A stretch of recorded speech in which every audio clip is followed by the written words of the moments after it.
ಇವತ್ತು ನಾವು ಚಪ್ರದ ಅವರೆಕಾಯಿ ಪಲ್ಯ ಮಾಡ್ತಾ ಇದ್ದೀವಿ. ಚಪ್ರದ ಅವರೆಕಾಯಿನ ನೀಟಾಗಿ ತೊಳೆದು ಹೆಚ್ಚಿಟ್ಕೊತಾ ಇದ್ದೀನಿ. ಇದು ಮುಳುಗುವಷ್ಟು ನೀರು ಹಾಕ್ಕೊಬೇಕು. ಉಪ್ಪು ಹಾಕ್ಕೋಬೇಕು, ಉಪ್ಪಲ್ಲೇನೆ ಈ ಥರ ಒಂದು 10 ಮಿನಿಟ್ಸ್ ಬೇಯಬೇಕು. ನೋಡ್ಬೋದು ಹಿಂಗೆ ಬ್ರೇಕ್ ಆಗಬೇಕು. ಸೊ ಬೆಂದಿದೆ ಅಂತ ಗೊತ್ತಾಗುತ್ತೆ. ಉಪ್ಪೆಲ್ಲ ಹೀರ್ಕೊಳಕ್ಕೆ ಬಿಡಬೇಕು. ಇದಾದಮೇಲೆ ಇದನ್ನು ಸೋಸ್ಕೊಳ್ಳೋಣ. ಎಣ್ಣೆ ಕಾಯ್ತಾ ಇದೆ.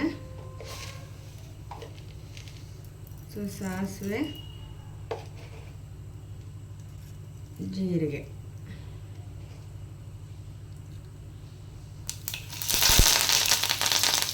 ಕರಿಬೇವು,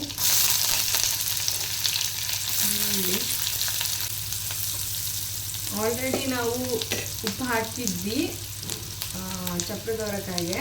ಇವಾಗ ಇದಕ್ಕೆ ಸ್ವಲ್ಪ ಮಾತ್ರ ಉಪ್ಪು ಹಾಕಬೇಕು.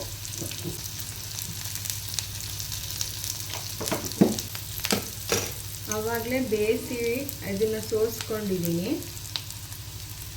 ನೋಡಿರ್ಬೋದು, ಎಲ್ಲ ಫಿಲ್ಟರ್ ಮಾಡಿಕೊಂಡು ಇದನ್ನು ಸಪ್ರೇಟು ಮತ್ತು ನೀರನ್ನ ಸಪ್ರೇಟ್ ಮಾಡ್ಕೊಂಡಿದ್ದೀನಿ.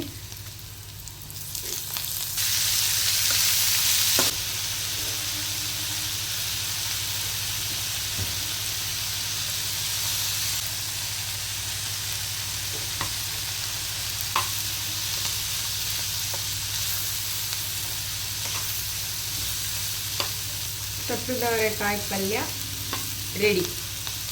ಇದನ್ನು ನೀವು ಹಾಗೆ ತಿನ್ಬೋದು, ಇಲ್ಲ ಅಂದರೆ ನೀವು ಬಸ್ಸಾರು ಏನಾದರೂ ಅದೇ ಆವಾಗಲೇ ನೀರು ಉಳಿದಿತ್ತಲ್ಲ ಇದ್ರದ್ದು ಬೇಯಿಸಿರೋ ನೀರು, ಅದರಲ್ಲಿ ಬಸ್ಸಾರು ಅಥವಾ ಉದ್ಕ, ಕೆಲವು ಕಡೆ ಸೊಪ್ಪೆಸು ಎಲ್ಲ ಅಂತಾರೆ. ಸೊ ಆ ಥರ ಮಾಡಿಕೊಂಡು ತಿನ್ಬೋದು. Thank you. Have a nice day. Bye.